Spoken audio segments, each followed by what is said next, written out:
السلام علیکم ورحمۃ اللہ وبرکاتہ۔ بسم اللہ الرحمن الرحیم۔ امید ہے آپ تمام حضرات خیریت سے ہوں گے۔ اللہ پاک آپ سب کو جزائے خیر عطا کرے اور دین کی اس محنت کے لیے، اس کام کے لیے قبول فرمائے۔ تعلیم کے اس چینل کو اسی طرح سنتے رہیے، دیکھتے رہیے اور آپ کے پسند کرنے کا بہت شکریہ۔ اور اس کو جن لوگوں نے ابھی تک اس کو سبسکرائب نہیں کیا ہے، چینل کو سبسکرائب کر لیں اور زیادہ سے زیادہ اس کو شیئر کریں۔ آج کی تعلیم جو ہے وہ حکایت صحابہ رضی اللہ تعالیٰ عنہ، چیپٹر نمبر 10، پیج نمبر 148 سے ہے۔ معلومات حضور صلی اللہ علیہ وسلم کی بیویاں اور اولاد۔ اپنے آقا اور دو جہاں کے سردار حضور اقدس صلی اللہ علیہ وسلم کی بیویوں اور اولاد کا حال معلوم کرنے کا اشتیاق ہوا کرتا ہے اور ہر مسلمان کو ہونا بھی چاہیے۔ اس لیے مختصر حال ان کا لکھا جاتا ہے کہ تفصیلی حالات کے لیے تو بڑے ضخیم کتاب چاہیے۔ حضور اقدس صلی اللہ علیہ وسلم کا نکاح، جن پر محدثین اور مورخین کا اتفاق ہے، 11 عورتوں سے ہوا۔ اس سے زیادہ میں اختلاف ہے اور اس پر بھی اتفاق ہے کہ ان میں سب سے پہلا نکاح حضرت خدیجہ رضی اللہ تعالیٰ عنہا سے ہوا جو بیوہ تھیں۔ حضور صلی اللہ علیہ وسلم کی عمر شریف پر بھی اتفاق ہے کہ حضور صلی اللہ علیہ وسلم کی عمر شریف اس وقت 25 برس کی تھی اور حضرت خدیجہ رضی اللہ تعالیٰ عنہا کی عمر 40 برس کی تھی۔ حضور صلی اللہ علیہ وسلم کی اولاد بھی بجز حضرت ابراہیم رضی اللہ تعالیٰ عنہ کے سب انہی سے ہوئی، جن کا بیان بعد میں آئے گا۔ حضرت خدیجہ رضی اللہ تعالیٰ عنہا کے نکاح کی سب سے اول تجویز ورقہ بن نوفل سے ہوئی تھی، مگر نکاح کی نوبت نہیں آئی۔ اس کے بعد 2 شخصوں سے نکاح ہوا۔ اہل تاریخ کا اس میں اختلاف ہے کہ ان دونوں میں سے پہلے کس سے ہوا۔ اکثر کی رائے یہ ہے کہ پہلے عتیق بن عائص سے ہوا، جن سے ایک لڑکی پیدا ہوئی جن کا نام ہند تھا، اور وہ بڑی ہو کر مسلمان ہوئیں اور صاحب اولاد بھی۔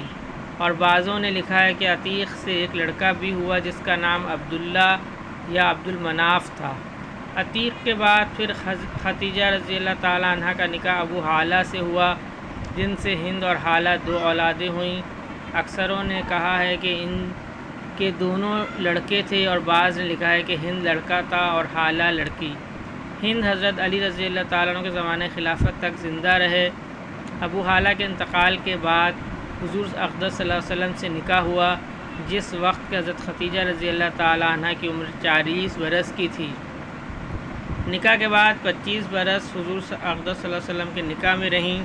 رمضان 10 نبوی میں 65 برس کی عمر میں انتقال فرمایا۔ حضور اقدس صلی اللہ علیہ وسلم کو ان سے بے حد محبت تھی اور ان کی زندگی میں کوئی دوسرا نکاح نہیں کیا۔ ان کا لقب اسلام سے پہلے ہی سے طاہرہ تھا۔ اسی وجہ سے ان کی جو اولاد جو دوسرے خاندانوں سے ہیں وہ بھی بنو الطاہرہ کہلاتی ہیں۔ ان کے فضائل حدیث کی کتابوں میں کثرت سے ہیں۔ ان کے انتقال پر حضور اقدس صلی اللہ علیہ وسلم نے خود قبر مبارک میں اتر کر ان کو دفن فرمایا تھا۔ نماز جنازہ اس وقت تک شروع نہیں ہوئی تھی۔ ان کے بعد اسی سال شوال میں حضرت عائشہ رضی اللہ تعالیٰ عنہ اور حضرت سودہ رضی اللہ تعالیٰ عنہ سے نکاح ہوا۔ اس میں بھی اختلاف ہے کہ پہلے ان دونوں میں پہلے کس کا نکاح ہوا۔ بعض مورخین نے حضرت عائشہ رضی اللہ تعالیٰ عنہ سے نکاح پہلے ہونا لکھا ہے اور بعضوں کی رائے یہ ہے کہ حضرت سودہ رضی اللہ تعالیٰ عنہ سے پہلے ہوا، بعد میں حضرت عائشہ رضی اللہ تعالیٰ عنہ سے۔ حضرت سودہ رضی اللہ تعالیٰ عنہ بھی بیوہ تھیں۔ ان کے والد کا نام زمعہ بن قیس ہے۔ پہلے سے اپنے چچا زاد بھائی سکران بن عمرو کے نکاح میں تھیں۔ دونوں مسلمان ہوئے اور ہجرت فرما کر حبشہ تشریف لے گئے اور حبشہ میں سکران کا انتقال ہو گیا۔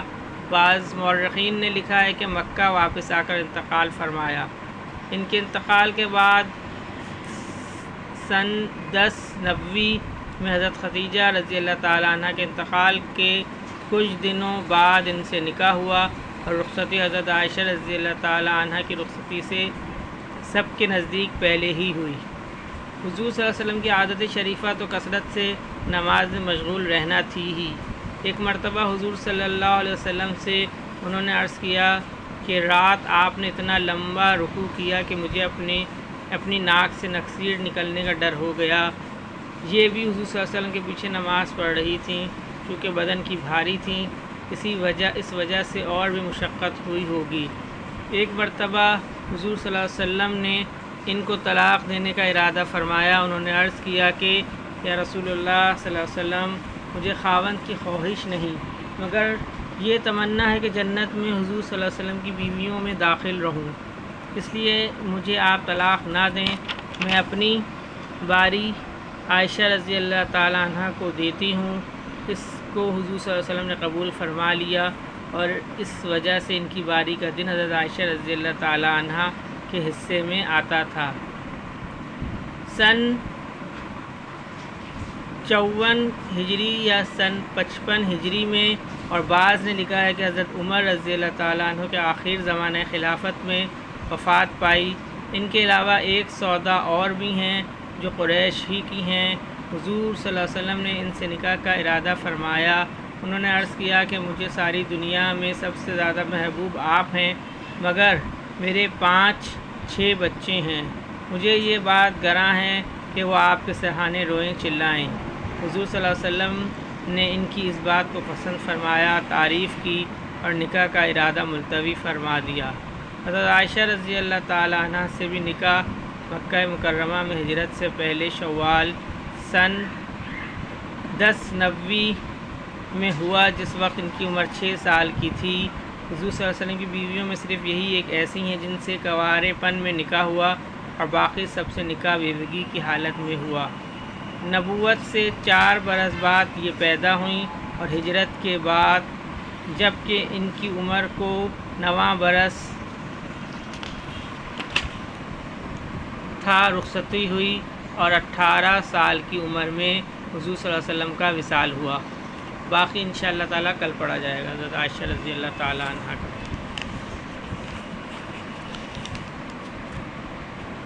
اللہم صلی علی محمد وعلی آل محمد، اللہم اعنی علی ذکرک و شکرک و حسن عبادتک، اللہم حاسبنی حسابا یسیرا، اللہم ارفع عنا البلاء والوباء، رب ارحمہما کما ربیانی صغیرا، رب اغفر وارحم وانت خیر الراحمین، اللہم انک عفو تحب العفو فاعف عنی۔ یا اللہ پاک جتنے مسلمان اس دنیا سے جا چکے ان سب کی بخشش و مغفرت فرما دیجیے۔ یا اللہ پاک جو مسلمان بیمار ہیں اسپتالوں میں، گھروں میں، ان سب کو صحت کاملہ عاجلہ مستمرہ دائمہ نصیب فرمائیے۔ یا اللہ پاک تمام مسلمان جو پریشان حال ہیں سب کی پریشانی کو ختم فرما کے راحت، چین، سکون، عافیت کے ساتھ عطا فرما دیجیے۔ یا اللہ پاک ہمارے گناہوں کو معاف فرما دیجیے۔